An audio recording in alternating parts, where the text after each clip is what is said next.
देखिए हमारी पृथ्वी पर 7 पेटियां पाई जाती हैं वायुदाब की। ठीक है, अब विषुवत रेखा स्वयं में एक पेटी है, 3 पेटियां उत्तरी गोलार्ध में, 3 पेटियां दक्षिणी गोलार्ध में। इस प्रकार से एक पेटी तो विषुवत रेखा, 3 3 6 बराबर 7 पेटियां वायुदाब की पाई जाती हैं। अब 8वीं पेटी क्यों नहीं पाई जाती, 9वीं पेटी क्यों नहीं पाई जाती, 10वीं पेटी क्यों नहीं पाई जाती है? सवाल तो इस बात का है क्योंकि अक्सर हमें बुक्स में या किसी भी लेक्चर में सुनने को तो यही मिलता है कि 7 पेटियां पाई जाती हैं, लेकिन हम यह कभी नहीं सोचते हैं कि 8वीं पेटी क्यों नहीं पाई जाती, या केवल 6 पेटी क्यों नहीं पाई जाती, या 5 पेटी क्यों नहीं पाई जाती, 7 पेटी ही क्यों पाई जाती है। चलिए थोड़ा सा इसको देखते हैं। IAS, PCS और हर एक वनडे एग्जाम में यह प्रश्न कभी नहीं पूछा जाएगा कि 7 पेटियां ही क्यों पाई जाती हैं, 8वीं पेटी क्यों नहीं पाई जाती है। देखिए हमारा मकसद और आपका मकसद दोनों का सिर्फ यही होना चाहिए कि एक जो यूजलेस प्रश्न है, यूजलेस कोई प्रश्न है, उस यूजलेस प्रश्न को हल करते समय जितने फैक्टर्स को देखा जाता है उन फैक्टर्स से पॉजिटिव चीज़ें निकाल करके समझा जाता है कोई ऐसा फैक्टर जो हमारे समझ में नहीं आता है। कहने का मतलब मेरा यही है कि कोई ऐसी चीज़ समझा जाए जिससे अगली चीज़ समझने में सहयोग हमको मिले। इसीलिए हम कह रहे हैं कि यह 8वीं पेटी या 6वीं पेटी क्यों नहीं पाई जाती है, हमेशा 7 पेटियां ही पाई जाती हैं। ऐसा क्यों, चलिए समझते हैं। देखिए मुख्य स्रोत ऊर्जा का सूर्य है। ठीक है, सूर्य हमारे 23.5 डिग्री उत्तरायण और 23.5 डिग्री दक्षिणायन इसी में मूव करता रहता है। ठीक है, या ऐसा भी कह लीजिए 23.5 डिग्री हमारी पृथ्वी झुकी है, जिस वजह से सूर्य का प्रकाश हमें ऐसा प्रतीत होता है कि 23.5 डिग्री विषुवत रेखा से उत्तरायण सूर्य जाता है और 23.5 डिग्री दक्षिणायन सूर्य जाता है। अब चूंकि इतनी बड़ी पृथ्वी है, इतनी बड़ी पृथ्वी है और इतना बड़ा सूरज है जिसका प्रकाश विषुवत रेखा पर कितना भी मतलब 23.5 डिग्री जब उत्तरायण जाता है तो वह बहुत ही थोड़ा फर्क पड़ता है विषुवत रेखा की रोशनी पर, वरना सीधा 90 डिग्री प्रकाश विषुवत रेखा पर छोड़ता है। अब वो चाहे उत्तरायण मतलब कर्क रेखा पर सीधा चमक रहा हो सूरज या मकर रेखा पर सीधा चमक रहा हो सूरज, ऊर्जा तो भरपूर मात्रा में विषुवत रेखा पर अपनी बिखेर रहा है सूरज। इसलिए नो डाउट कभी भी किसी भी समय विषुवत रेखीय प्रदेश पर हमेशा सूर्य अपना प्रकाश बराबर मात्रा में डालता रहता है, बहुत थोड़ा मामूली फर्क सा पड़ता है। हाँ, हम बात कर रहे थे 7 पेटियों की, तो यह 7 पेटी सूर्य के उत्तरायण दक्षिणायन से ही बनती हैं। 7 पेटियां, कहीं सूरज उत्तरायण में चमक रहा है फिर धीरे धीरे, ना कि एकाएक दक्षिणायन मतलब मकर रेखा पर चमकने लगता है, धीरे धीरे मकर रेखा पर आता है, फिर धीरे धीरे विषुवत रेखा पर, फिर कर्क रेखा पर, फिर वही प्रक्रिया दोहराने लगता है कि उत्तरायण से दक्षिणायन, दक्षिणायन से उत्तरायण। उसके अलावा पृथ्वी का अपना रोटेशन, उससे उत्पन्न कोरियालिस फोर्स, यह भी एक वजह बनता है 7 पेटियों के जन्म का। अब तो आपको यह समझ में आ गया कि हमारी जो ये प्रकृति है वह एक ऐसे सिचुएशन को गढ़ दी है जिससे हमारी पृथ्वी पर 7 पेटियां पाई जाती हैं।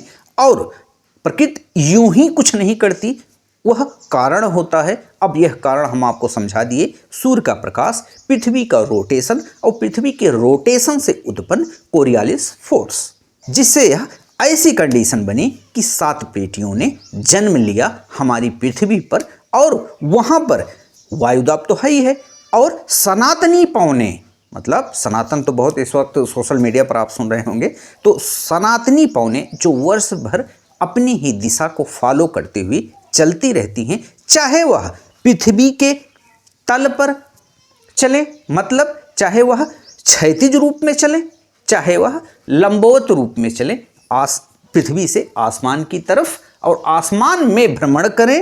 ठीक है, आसमान में चाहे भ्रमण करें चाहे पृथ्वी के तल पर भ्रमण करें, यह हवाएं हमेशा चलती रहती हैं। और हम पिछली क्लास में या उससे पिछली क्लास में हम पढ़ा चुके हैं एयर सर्कुलेशन। आप डिस्क्रिप्शन में या आई कार्ड में उसका लिंक आपको मिल जाएगा या इंड स्क्रीन में उसका लिंक आपको मिल जाएगा। आप जाकर उसे चेकआउट जरूर कीजिएगा, किस प्रकार से हवाएं चलती हैं और एयर सर्कुलेशन किस तरह के त्रिकोशीय हेडली सेल, फेरल सेल और ध्रुवीय सेल का बंटवारा किस तरीके से हमारी पृथ्वी पर हुआ है, इसको आप देख सकते हैं। आज हम देखेंगे डोल ड्रम, ठीक है, विषुवत रेखीय निम्न वायु दाब की पेटी, ठीक है। इसमें से जितने भी प्रश्न बन सकते हैं उन प्रश्नों को आज हम चेकआउट करेंगे। मतलब हम डोल ड्रम अगर आज पढ़ रहे हैं विषुवत रेखीय निम्न वायु दाब पेटी, तो उसमें से जितने प्रश्नों के बनने की संभावना होती है उनको हम निचोड़ के निकाल लेंगे कि यहाँ से देखिए होता क्या है कि हमेशा डायरेक्टली प्रश्न नहीं पूछे जाते। अब तो कथन और कारण के माध्यम से प्रश्न पूछे जाते हैं।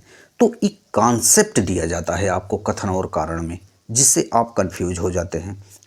ए या बी, ठीक है, ए या बी दोनों, या ए या बी या सी तीनों, या कोई इसमें से कोई नहीं, या इसमें से कोई नहीं। तो इस तरीके से भ्रम से आपको बचना है तो किसी भी टॉपिक को पूर्ण रूप से पढ़ना होगा। तो डोल ड्रम आज जो हम पढ़ाने वाले हैं वह कुछ इसी तरीके से है, जिसमें से हमारे ख्याल से कॉन्सेप्चुअल जितने भी प्रश्न हैं वो तो नहीं बचेंगे, ठीक है। फैक्ट में आपके पास बुक है, आपके पास यूट्यूब है, आपके पास इंटरनेट है, आप वहाँ से देख भी सकते हैं। अगर हमसे छूटा रह गया तो अगर आपको कॉन्सेप्ट पढ़ना है तो हमारे चैनल पर आपका स्वागत है। आप चैनल को सब्सक्राइब कीजिए, वीडियो को लाइक कीजिए और ज़रूरतमंद के स्टूडेंट जहाँ हों उन पर शेयर जरूर कीजिएगा। देखिए सबसे पहले हम देखते हैं, यह मान लीजिए हमारी पृथ्वी है, ठीक है, यह है 0 डिग्री। अब 0 डिग्री को हम इस तरीके से समझेंगे कि अगर यह, देखिए इसको हम इस तरीके से समझेंगे, अगर यह मान लीजिए कर्क रेखा है और यहां पर यह है मकर रेखा, ठीक है। अब हमारा सूरज एक बार तो यहां साल में और एक बार यहां सीधी रोशनी अपनी डालेगा, ठीक है, और एक बार यहां। तीनों स्थितियों को हम बता दिए हैं कि एक बार सीधी रोशनी यहां, एक बार सीधी रोशनी यहां, एक बार सीधी रोशनी यहां, ठीक है। हमारा सूर्य यहां आने वाला है, ठीक है, यहां आने वाला है, जिस वजह से ना हमको ज़्यादा गर्मी का एहसास होगा और ना ही ज़्यादा सर्दी का एहसास होगा। और सूरज धीरे धीरे यहाँ आ जाएगा, जिससे क्या होगा कि हमें बहुत ज़्यादा गर्मी का एहसास होगा। मतलब हमारा देश कहाँ है, यहाँ है, ठीक है, यहाँ है। और यह सूरज डायरेक्टली हमारे भारतवर्ष पर सीधा चमकेगा। देखिए भारतवर्ष पर ही नहीं, ये जितने भी भूखंड हैं यहाँ से लेकर के अफ्रीका और दक्षिणी अमेरिका तक, वहाँ तक यह सूर्य अपना प्रकाश सीधा डालेगा। लेकिन हमको समझना है डोल ड्रम, ठीक है। अब देखिए विषुवत रेखा से 5 डिग्री इधर, 5 डिग्री इधर, यह क्या है, यह क्षेत्र डोल ड्रम का क्षेत्र है, ठीक है। डोल ड्रम का क्षेत्र, ये समझ लिए, यह डोल ड्रम की जो स्थिति होती है यह नियत नहीं रहती है। सूर्य के उत्तरायण और दक्षिणायण होते समय यह डोल ड्रम की जो पेटी है यह भी उत्तरायण और दक्षिणायन सूर्य का अनुसरण करते हुए चलती रहती है, ठीक है। मतलब यह सूरज जब यहाँ आ जाएगा तो यह पेटी थोड़ी सी ऊपर चली जाएगी। अब आ गया एग्जाम का प्रश्न, क्या डोल ड्रम पेटी अपनी नियत स्थिति पर रहती है? तो जी नहीं, यह सूर्य का अनुसरण करते हुए ऊपर और नीचे होती रहती है। अब दूसरी चीजें, यह कितना तक चली जाती है? तो इसका कोई निश्चित क्षेत्र नहीं है कि कितना, या निश्चित इन लोगों का खिसकाव इतना नहीं है कि निश्चित रूप से इतना चला जाए, ठीक है। लेकिन फिर भी यह हम मान सकते हैं कि जब सर्दी आती है भारत में, ठीक है, सर्दी आती है जब भारत में, तो इसका मतलब है सूरज यहाँ है, ठीक है। अब यह डोल ड्रम की पेटी करीब महासागरों पर, हिंद महासागर है ना, हिंद महासागर पर 10 डिग्री नीचे की तरफ चली जाती है, क्योंकि सूर्य का अनुसरण करती है भाई। 10 डिग्री नीचे चली जाती है, पूर्ण रूप से सूर्य का अनुसरण नहीं करती है, क्योंकि यह पेटी, जितनी भी पेटियां हैं इनमें सब में खिसकाव होता रहता है। कोई पेटी ज़्यादा खिसक जाती है, कोई पेटी कम खिसक जाती है। अब एग्जाम्पल के लिए आपको समझा रहे हैं, यहाँ पर कौन सी पेटी है, यहाँ पर ध्रुवीय पेटी है। सूरज जब नीचे आता है तो यह पेटी क्या पृथ्वी को फाड़ करके बाहर निकल जाती है क्या? नहीं, यहीं पर होता है, लेकिन इसका दायरा कम हो जाता है। हो सकता है सूरज जब यहाँ हो तो यह पेटी यहाँ तक हो जाए, लेकिन सूरज जब नीचे होता है तो यह सिमट जाती है थोड़ी सी, बस। ये नहीं कि पृथ्वी से हट ही गया पूरी तरीके से ध्रुवीय क्षेत्र, ध्रुवीय हवा या ध्रुवीय पेटी, ऐसा तो होता नहीं है। तो कुछ फर्क देखने को मिलता है। यह डोल ड्रम है, ठीक है। यह डोल ड्रम जो पेटी है, मतलब यहां पर यहां की हवाएं सीधा आती हैं, ठीक है।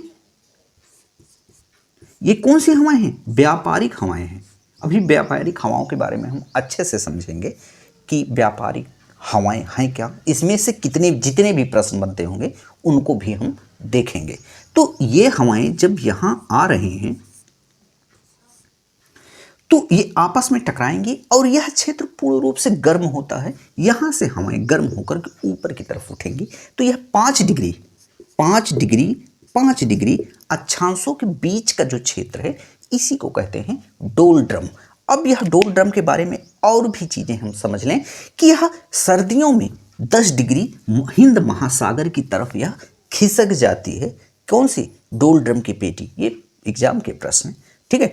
और स्थलों पर 20 डिग्री तक खिसक जाते हैं। जो सागर ये भाग है, यहाँ पर क्या होता है, यहाँ पर 10 डिग्री तक, और जो स्थलीय भाग है यहाँ पर क्या होता है, 20 डिग्री तक खिसक जाती है। और गर्मियों में, ठीक है, जब सूरज यहाँ आता है तो यह स्थल उत्तरी गोलार्ध में, मतलब ये है दक्षिणी गोलार्ध, ये है उत्तरी गोलार्ध, तो उत्तरी गोलार्ध में जब सूरज यहाँ चमकता है तो यह डोल ड्रम की पेटी स्थलों पर 20 डिग्री अक्षांश तक चली जाती है, ठीक है, डोल ड्रम की पेटी। और कहीं पर यह अपना प्रभाव परिलक्षित करती है, कहीं पर यह गायब सी हो जाती है, ठीक है। इनका पूर्ण रूप से देखिए, सिविल सर्विसेज वाले सुन लें कि आईएसपीसीएस में कौन से प्रश्न इससे रिलेट करके आता है कि डोल ड्रम की पेटी जब उत्तरायण, सूर्य के उत्तरायण की स्थिति में कहाँ पर बहुत अच्छे से परिलक्षित होती है या किस मौसम में परिलक्षित होती है, तो सीधी सी बात समझ लीजिए कि यह सर्दियों के मौसम में इसका जो प्रभाव देखा जाता है वह स्थलों पर बहुत ज़्यादा देखा जाता है, बहुत अच्छे से देखा जाता है, जिसको आप महसूस भी कर सकते हैं। तो इसमें से कुछ प्रश्न हैं जिसको हम बताना चाहेंगे कि इसको ITCZ, ठीक है, इंटरट्रॉपिकल कन्वर्जेंस जोन, मतलब इसे अंतरा उष्णकटिबंधीय क्षेत्र भी कहा जाता है, यही को, ठीक है, डोल ड्रम को ITCZ कभी भी एग्जाम में आ भी सकता है कि ये जो ITCZ है यह है क्या, तो इसी डोल ड्रम का क्षेत्र है जहां पर निम्न वायुदाब, मतलब यहां से हमेशा हवा ऊपर को उठती है। तो पिछली क्लास में देख लीजिए, जहां से हवा उठती है वहां पर निम्न वायुदाब बनता है। भाई जहां से हवा बैठेगी ही नहीं तो दबाव कहाँ डालेगी, उठेगी तो निम्न वायुदाब। निम्न मतलब कम, ठीक है, उच्च मतलब ज्यादा, तो निम्न वायुदाब का यह क्षेत्र पूरा होता है, ठीक है। इसको ITCZ भी कहते हैं। उसके अलावा यह क्षेत्र किसी विशेष क्षेत्रों पर बहुत ज़्यादा अपना प्रभाव डालते हैं या इनको हम महसूस कर सकते हैं। चलिए देखते हैं वह कौन से ऐसे क्षेत्र हैं जहां पर यह अपना प्रभाव या इनको स्पष्ट रूप से महसूस किया जा सकता है। सबसे पहले हम अगर उत्तरी अमेरिका के बारे में अगर देखते हैं,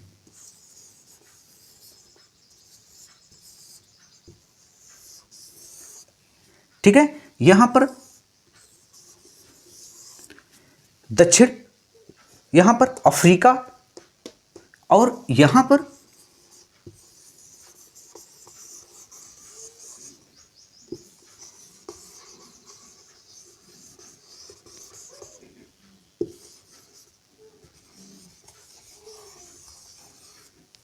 ऑस्ट्रेलिया, ठीक है। एक मोटे तौर से अगर हम इस चीज़ को देखते हैं तो यही हमको मिलता है।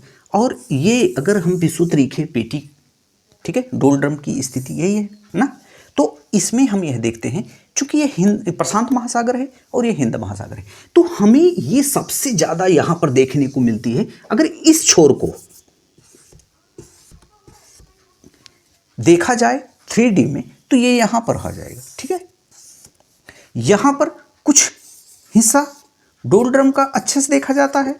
ये तो पूरा क्षेत्र है ही है, ठीक है।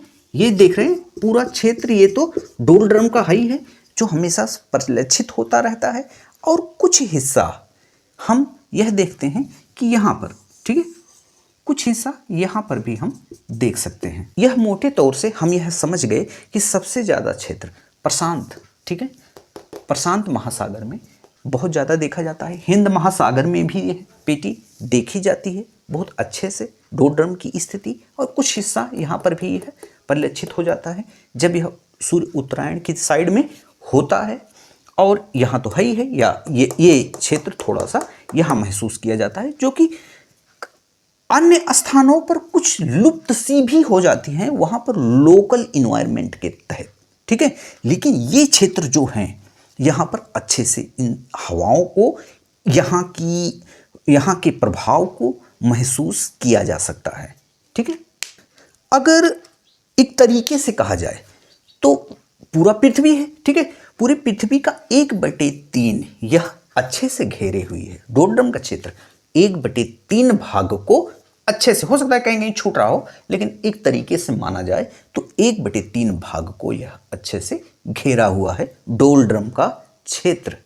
और देखिए प्रकृति की ऐसी विडंबना कि यहाँ पर जहाँ 5 डिग्री है, ठीक है, इसी को डोलड्रम कहते हैं, ठीक है, इसके बीच को डोलड्रम कहते हैं। अब यह डोलड्रम के मध्य में एक काउंटर करंट चलती है, ठीक है, काउंटर हवा चलती है।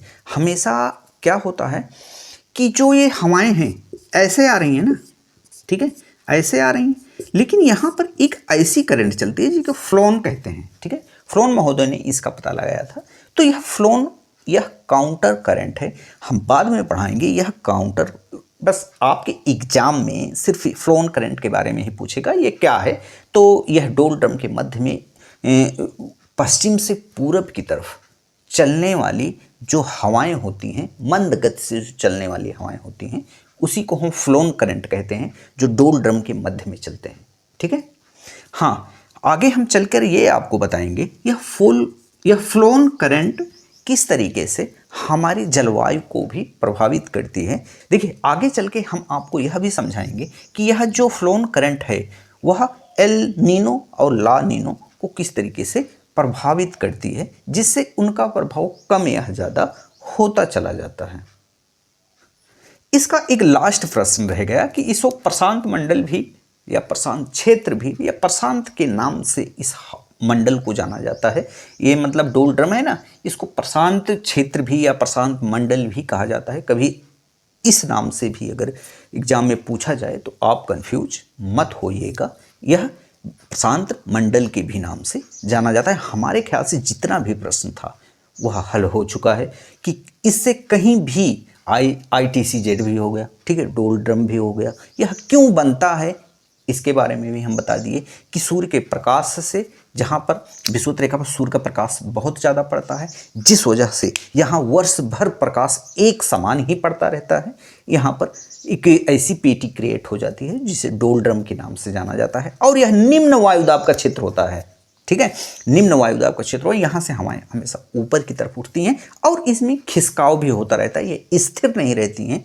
सूर्य का अनुसरण करते हुए उत्तरायण या दक्षिणायण होता रहता है। सर्दियों के मौसम जब भारत में सर्दी पड़ती है तो यह हिंद महासागर पर इसकी स्थिति हो जाती है, ठीक है, 10 डिग्री के करीब। और यह उत्तरायण जब सूरज होता है तो स्थलों की अधिकता के कारण स्थलों पर यह बहुत अच्छे से परिलक्षित हो जाती हैं और यहाँ पर यह 20-20 डिग्री तक अपना प्रभाव दिखाते हैं। जिस प्रकार से ये देख लीजिए, ठीक है, यह खिसक करके ऊपर तक आ गई हैं। तो ये कॉमन सी बात है, आप यह महसूस करते भी होंगे कभी न कभी कि एकाएक बहुत ज़्यादा गर्मी महसूस होने लगती है। चूँकि इधर के क्षेत्र में तो कुछ कम ही, लेकिन इधर के क्षेत्र में हमको इसका प्रभाव देखने को भी कभी-कभी मिल जाता है और यह क्षेत्र हम दर्शा ही चुके हैं। सिविल वाले स्टूडेंट जितने भी हैं उनके लिए बहुत ज़्यादा इम्पोर्टेंट है कि यह होता कहाँ है, मतलब एग्जाम में लिखने को तो नहीं आएगा, लेकिन आप समझते रहिएगा कि यह क्षेत्र जो 1/3 पूरे ग्लोब को घेरा हुआ है वही यही क्षेत्र है कि यहाँ पर डूल ड्रम का प्रभाव देखने को मिलता है। ठीक है, आपको अगर कोई भी कन्फ्यूजन हो तो आप कमेंट बॉक्स में अपना कमेंट छोड़ दीजिएगा कि सर यहाँ पर इन चीज़ों में हमको समझ में थोड़ी सी दिक्कत आ रही है, और क्या आ रही है दिक्कत उसको कमेंट में लिख दीजिएगा। हम उस पर एक नया वीडियो बना देंगे या किसी भी माध्यम से, सोशल मीडिया के भी माध्यम से हम आपसे कनेक्ट कर लेंगे और आपको उस डाउट का जो सॉल्यूशन है उसको प्रोवाइड करा देंगे। ठीक है, मिलते हैं नेक्स्ट वीडियो में, तब तक के लिए जय हिंद जय भारत।